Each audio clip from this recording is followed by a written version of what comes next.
Sot do flasim për portat hyrëse dhe dalëse, ose si quhen ndryshe, portat input-output. Këto porta janë pjesë shumë e rëndësishme të kompjuterit, sepse pa to nuk do të kishim asnjë mënyrë për të futur ose nxjerrë informata nga sistemi. Në fakt, çdo pajisje periferike që përdorim, qoftë tastiera, miu, monitori, USB-ja apo kufjet, ekzistojnë falë funksionimit të këtyra portave. Çfarë janë portat hyrëse dhe dalëse? Portat input-output janë lidhje fizike ose virtuale që lejojnë komunikimin midis kompjuterit dhe pajisjeve të tjera. Ato ndodhen në pllakën AM, vetë pajisjet periferike ose në sistemin operativ përmes portave virtuale. Këto porta mund të marrin të dhëna nga jashtë, të dërgojnë të dhëna jashtë kompjuterit ose të kryejnë të dy funksionet. Llojet kryesore të portave input-output.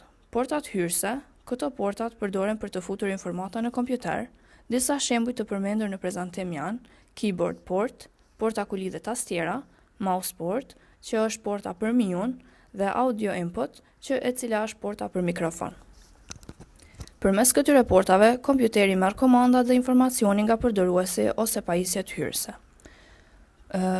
E dyta është porta dalëse. Këto porta shërbejnë për të dërguar të dhëna jashtë kompjuterit. Shembujt kryesor janë HDMI, përdoret për monitor ose TV, VGA, gjithashtu për monitor, dhe audio output për altoparlant ose kufje. Në këto porta, kompjuteri dërgon sinjale të përpunuara si video, audio ose informata të tjera që duhet të shfaqen apo të përdoren jashtë sistemit. Portat e kombinuara, këto porta mund të kryejnë njëkohësisht funksione hyrëse dhe dalëse. Shembuj tipik janë USB, Universal Serial Bus, një nga portat më të përdorura në botë, Ethernet port, e cila përdoret për rrjet, dhe USB-C, që përdoret si për karikim, ashtu edhe për transmetim të dhënash dhe video. Këto porta janë shumë të rëndësishme në teknologjinë moderne, sepse ofrojnë fleksibilitet dhe shpejtësi të lartë transmetimi. Si funksionojnë portat input-output? Për funksionimin e portave input-output, kemi disa përbërës kryesor. Hardware fizik, ku këtu përfshihen portat që shohim në kompjuter, si USB, HDMI, audio jack, dhe çdo hyrje ose dalje tjetër fizike.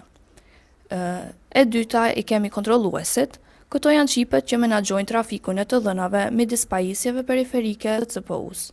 Për shembull, kontrolluesi USB ndihmon që çdo pajisje USB të komunikojë me sistemin. E treta është driverat, që janë programe që i tregojnë sistemit operativ se si të përdorë një pajisje.